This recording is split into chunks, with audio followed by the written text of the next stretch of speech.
Y en la línea telefónica, Javier Márquez, analista de Oráculos. Me da siempre mucho gusto platicar contigo, Javier. Hola, Ana Francisca, ¿cómo estás? Un gusto. ¿Cómo lo están viendo ustedes desde Oráculos? Pues mira, la encuesta del día de hoy de Reforma es la tercera encuesta que se ha publicado ya en el inicio formal de las campañas electorales. Uh-huh. Lo que está mostrando Reforma en su serie particular es algo que han estado mostrando también las demás series de las casas encuestadoras, Ana Francisca, es decir, dos puntos principales. La primera es que el cambio más importante que ha ocurrido en los últimos meses se debe principalmente al reemplazo de la candidatura de Samuel García, sí, por parte de Movimiento Ciudadano. Sí. Si uno observa la serie de Reforma, pues pareciera que la caída del Movimiento Ciudadano se traslada a aumentos tanto de Claudia Sheinbaum como de Xochitl Gálvez. Uh-huh. Y en términos generales, también las preferencias han mantenido más o menos estable en la serie de Reforma. Ahora bien, estas dos características, que es el desvanecimiento de algunos puntos de MC y una relativa estabilidad a lo largo del tiempo en las preferencias, lo hemos observado también en las demás encuestas que se han publicado en los últimos meses con la Francisca. Uh-huh. Durante marzo, además de Reforma, también ya publicó GEA-ISA y Verumen. Reforma tiene una ventaja de 24 puntos de Claudia Sheinbaum sobre Xochitl Gálvez, la de GEA tiene una ventaja de 20 y la de Verumen tiene una ventaja de 29. Uh-huh. Ya estamos viendo en Oráculos, Ana Francisca, con la recopilación de todas las encuestas. Sí. En este momento lo que tenemos es una estimación de voto de intención de voto de 60% para Claudia, 34% para Xochitl y de 6% para Jorge. Uh-huh. Ahora, una de las cosas que ha sido también parte de la conversación de hoy, y creo que es importante, no nada más con respecto a la medición que presenta Reforma, sino en general tratar de entenderlo, el tema de el porcentaje de gente que decidió no responder a la encuesta de Reforma, por un lado, y el tema de la gente que no ha decidido el sentido de su voto. O sea, que dice, sí voy a ir a votar, o sí quiero ir a votar, o mi intención es ir a votar, pero no he decidido todavía porque son dos demográficos, o quizás se entrecruzan por ahí, pero son dos cosas distintas, ¿no? El tema de los que no contestaron, ¿te parece relevante, Javier? Mira, en este caso me parecería importante hacer una distinción, Ana Francisca. A ver. La primera es dos tipos de no respuesta que existen en una encuesta y muchas veces las personas las confunden. La primera es la no respuesta, se le llama a la unidad. ¿Qué significa? Que un encuestador, cuando está buscando entrevistar a una persona y toca una puerta, esta puerta, ya sea que no se abra, la persona que debe de entrevistar lo rechaza. Uh-huh. Esto significa ya una no respuesta a la unidad, porque no tuvimos oportunidad de iniciar el cuestionario de la persona. Claro. Ahora, lo que reporta Reforma el día de hoy es una tasa de no respuesta a la unidad de aproximadamente 47%, si no tengo mala cifra. Sí. Y esto es algo, esto es una cifra bastante consistente con lo que tiene la industria, es decir, no es la encuesta de Reforma y su tasa de no respuesta a la unidad que presentó el día de hoy, Uh-huh. es algo muy normal en la industria. Y también déjame hacer una anotación porque he observado algunos comentarios de análisis A ver.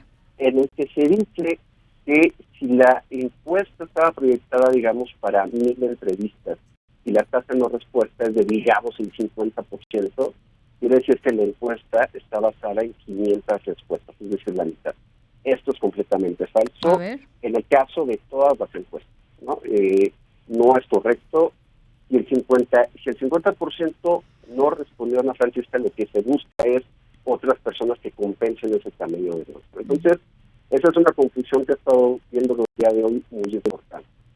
La segunda distinción, Ana Francisca, es después de la no respuesta a la unidad, existe la no respuesta al ítem. Esto es decir, cuando le preguntamos a las personas por quién votarían si la elección fuera el día de hoy, muchos no nos responden. Sí. Esa no respuesta se llama la no respuesta al ítem y es distinta a la no respuesta a la unidad. Claro, ¿no? claro. Ahora, vienen ahí los encuestadores, pueden hacer una estimación eliminando las personas que no contestaron o hacer una estimación de lo que se llama los falsos probables. Estas dos no respuestas, además, son distintas de lo que le llaman indecisos. Indecisos probablemente son aquellas personas a quienes después de hacerles la pregunta de ¿usted está seguro o no de votar por la persona que eligió, o alguna variación de esta pregunta, que nos responden que no, que todavía podrían cambiar el sentido de su voto. Como te das cuenta, sí existen muchísimas etapas en las cuales alguien puede interpretar el resultado de intención de voto. Ahora bien, ¿tiene algún impacto o ha tenido algún impacto no solamente en México, sino en el pasado en México y en otras partes del mundo, la tasa de no respuesta a la unidad? Bueno, la respuesta a esta interrogante es no la gran mayoría de las veces, y para que los cambios fueran drásticos, tomando en consideración la no respuesta, tendría que haber diferencias sumamente importantes en cuanto a las personas que nos respondieron y no respondieron en la encuesta. Pues es muy importante lo que nos estás, o sea, estas dos puntualizaciones que haces son muy importantes, porque la interpretación efectivamente más inmediata en muchos espacios era pues esta, ¿no? Bueno, pues es que si no respondieron la mitad, es que hicieron nada más con 500 personas la encuesta, en fin. Ahora, hay otro tema en esta encuesta de Reforma que creo que ha estado también y es interesante analizar, lo que es la opinión pública en torno al presidente López Obrador, que está pues en uno de sus momentos más altos, de acuerdo con la encuesta de Reforma. Lo que dicen los morenistas y sus aliados es: mientras más le pegan al presidente López Obrador, más popular se hace. Mira, los números que tiene Reforma y que publicó el día de hoy, tiene 73% de aprobación. Lo que también tenemos en Oráculos es 70% de aprobación. Es decir, en un sentido tampoco está muy lejos de lo que es la mediana o el consenso de las encuestas.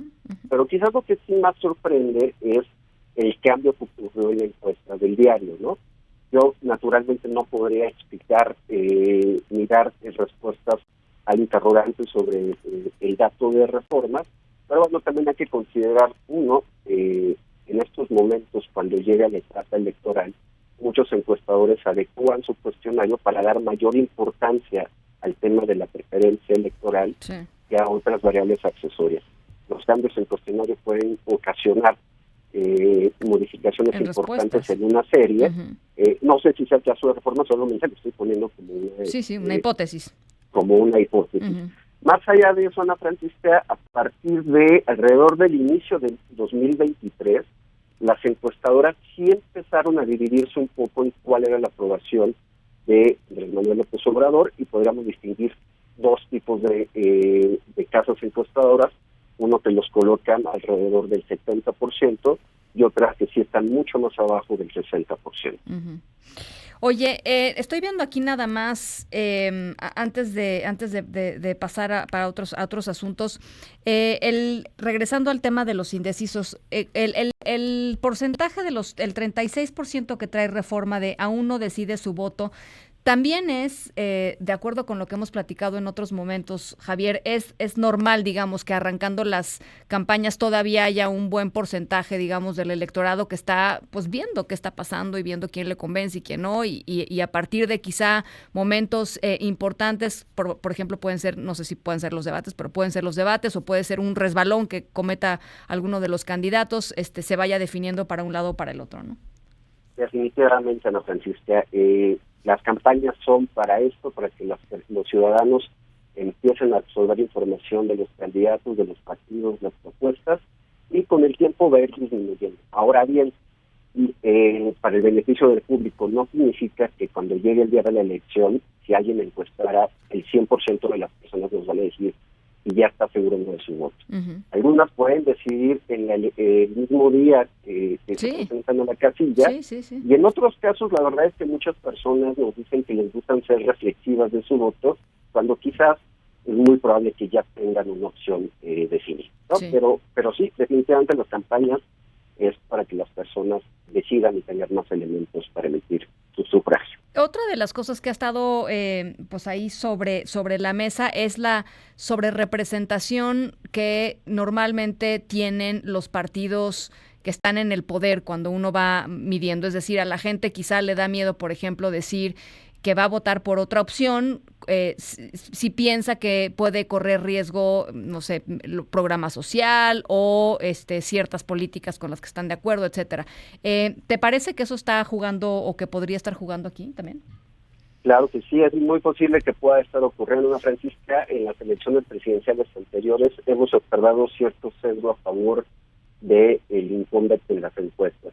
La siguiente pregunta es, y pueden ser por razones varias, entre las cuales están las que tú estás mencionando, desde luego. Ahora bien, la pregunta es de qué magnitud ha sido esto en el pasado. Claro. Y, bueno, la mayor sobreestimación ha sido aproximadamente de 4.5 puntos porcentuales de manera histórica. O sea, tampoco es tan grande. Menores. No, de hecho, esta es la mayor. La que te acabo de mencionar de entre 4 y 5 puntos ha sido la mayor. Normalmente ha estado 3 puntos porcentuales en el consenso de las encuestas. Estás hablando de el agregado, digamos, de las encuestas, ¿no? Así es, el agregado de las encuestas. ¿Algo más que te parece relevante en términos como de interpretación de lo que estamos viendo hoy y de lo que estás viendo tú también en redes y en otros espacios que se está debatiendo? Ana Francisca, me parece que muchas de las interpretaciones y análisis que se han realizado en las últimas semanas, cuando se hacen públicas algunas encuestas, temas como el de la no respuesta, los indecisos, las personas que no responden la pregunta de intención de voto, la verdad es que son temas que hemos visto desde hace ya muchísimos años, al menos 20, que son 20 años en los que yo he estado en la industria de las encuestas. Se repiten eso. Es bastante interesante ver cómo estos mismos argumentos fueron esgrimidos hace 6 años por los mismitos. Estoy hablando de la tasa de no respuesta y los indecisos, etcétera. También se planteaba que esto podría tener un gran efecto en una debate de las encuestas, en sus resultados. No ocurre así y existe muchísima información en Internet en el que las personas interesadas pueden consultarla en este tipo de preguntas sobre la no respuesta. Bueno, pues ahí está. Yo tenía muchas ganas de conversar contigo y de ver por dónde estaba el termómetro en estos temas polémicos o en esos temas en donde la interpretación fina importa, porque no nada más importa lo que uno de pronto, como no conocedor del tema de encuestas, puede pensar, sino básicamente lo que los encuestadores saben que sucede y los encuestadores saben cómo se están moviendo las cosas. Así es que gracias, Javier, por ayudarnos a entenderlo. Al contrario, como siempre, muchas gracias por la invitación a la práctica. Gracias, Javier Márquez, analista de Oráculos. Pueden ustedes consultar la encuesta de encuestas, este agregado, digamos, de encuestas de Oráculos en oráculos.mx, siempre muy interesante.